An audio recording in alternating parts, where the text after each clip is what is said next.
Hi friends, welcome to Radha Krish cooking channel. ನಾನಿವತ್ತು ಬೆಂಡೆಕಾಯಿ gravy ಹೇಗೆ ಮಾಡೋದಂತ ತಿಳಿಸ್ಕೊಡ್ತಾ ಇದ್ದೀನಿ.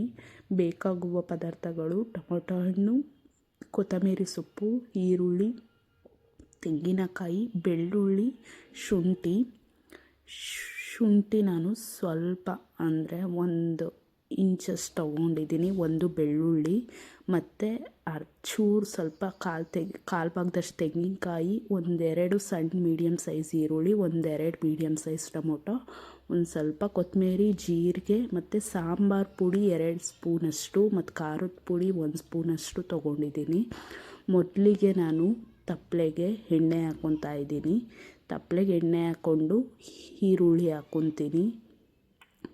ಹಾಕ್ಕೊಂಡು ಸ್ವಲ್ಪ ಫ್ರೈ ಮಾಡ್ಕೊತಾ ಇದ್ದೀನಿ. ಇದು ಗ್ರೇವಿ ಅಂತೂ ಸಿಂಪಲಾಗಿ ಈಸಿಯಾಗಿದೆ, ಬೇಗ ಆಗೋಗುತ್ತೆ. ನೋಡಿ, ಈರುಳ್ಳಿ ಸ್ವಲ್ಪ ಫ್ರೈ ಮಾಡ್ಕೊತಾ ಇದ್ದೀನಿ. ಫ್ರೈ ಮಾಡಿಕೊಂಡು ಬೆಂಡೆಕಾಯಿ ತೊಳೆದ್ಬಿಟ್ಟು ಒರೆಸ್ಬಿಟ್ಟು ಕಟ್ ಮಾಡ್ಕೊಂಡಿದ್ದೀನಿ. ಅದು ಸ್ವಲ್ಪ ನೀರು ಇರಬಾರ್ದು, ಅದನ್ನು ಹಾಕ್ಕೊತಾ ಇದ್ದೀನಿ. ಬೆಂಡೆಕಾಯಿ ಎಣ್ಣೆಯಲ್ಲಿ ಮಿಕ್ಸ್ ಮಾಡಿಕೊಂಡು ಅದರಲ್ಲಿ ಅಂಟು ಬರುತ್ತೆ, ಆ ಅಂಟು ಹೋಗೋ ಥರ ನಾವು ಬೆಂಡೆಕಾಯಿನ ಹುರ್ಕೋಬೇಕಾಗುತ್ತೆ. ಇಲ್ಲಾಂದರೆ ಗ್ರೇವಿ ಅಷ್ಟು ಟೇಸ್ಟ್ ಬರೋಲ್ಲ, ಎಲ್ಲ ಬರೀ ಅಂಟು ಥರನೇ ಇರುತ್ತೆ. ಸೊ ಹಾಗಾಗಿ ಅಂಟು ಹೋಗೋವಷ್ಟು ನಾವು ಎಣ್ಣೆಯಲ್ಲಿ ಹುರ್ಕೋಬೇಕಾಗುತ್ತೆ. ನೋಡಿ, ಈ ಥರ ಅಂಟೆಲ್ಲ ಹೋಗಬೇಕು. ಅಂಟು ಹೋಗೋವರೆಗೂ ನಾವು ಎಣ್ಣೆಯಲ್ಲಿ ಫ್ರೈ ಮಾಡ್ಕೋಬೇಕು. ಈ ಥರ ಅಂಟು ಥರ ಇರಬಾರ್ದು. ಅಂಟು ಹೋಗ್ತಾ ಹೋಗ್ತಾ ಹೋಗ್ತಾ ನೋಡಿ ಈ ಥರ ಆಗುತ್ತೆ.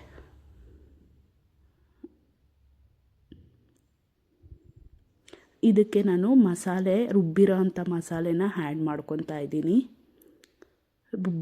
ಮಸಾಲೆ ಆ್ಯಡ್ ಮಾಡಿಕೊಂಡು ನೀರು ಸ್ವಲ್ಪ ಹಾಕ್ಕೊಂಡು ಇದಕ್ಕೆ ಉಪ್ಪನ್ನ ಆ್ಯಡ್ ಮಾಡ್ಕೊತೀನಿ. ನಾನು ಒಂದು ಟೇಬಲ್ ಸ್ಪೂನಷ್ಟು ಉಪ್ಪು ಹಾಕ್ತಾಯಿದ್ದೀನಿ. ಬೆಂಡೆಕಾಯಿ ನಂದು ಅರ್ಧ kg ಇದೆ. ನೋಡಿ, ಚೆನ್ನಾಗಿ ಮಿಕ್ಸ್ ಮಾಡ್ಕೊಳ್ಳಿ, ಉಪ್ಪು ಹಾಕ್ಕೊಳ್ಳಿ. ಈಗ ಸ್ವಲ್ಪ ಹೊತ್ತು ಕುದಿಯೋದಕ್ಕೆ ಬಿಡಿ. ಕುದ್ದಾದ್ಮೇಲೆ ಅದು ಗಟ್ಟಿ ಆಗ್ತಾ ಬರುತ್ತೆ.